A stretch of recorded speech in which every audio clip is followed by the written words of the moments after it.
এখানে এ এর মান বের করতে বলছে, তাহলে এ বাদে বাকি কি আছে বলো তো? বি এবং সি। তাহলে বি সি নিয়ে আমরা খেলা করব। কি করব?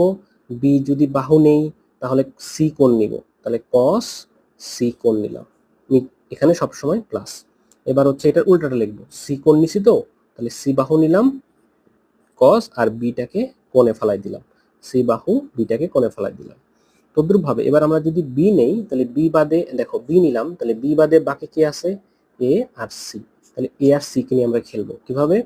প্রথমে এ কে যদি আমরা বাহুতে ফালাই তাহলে কস সি কে আমরা কোণে ফালাবো, আবার সি কে যদি আমরা বাহুতে ফালাই কস এ কে কোণে ফালাবো, সি কে বাহুতে এ কে কোণে, ওকে, আর এ কে বাহুতে সি তে কোণে। এবার যদি আমরা সি নিয়ে করি কাজ, তাহলে সি কে বাদ দিয়ে বাকি কি থাকবে? এ আর হচ্ছে বি। তাহলে এ কে বাহুতে নিয়ে আমি হচ্ছে কস বি কে কোণে নিতে পারি, যোগ বি কে বাহুতে নিয়ে কস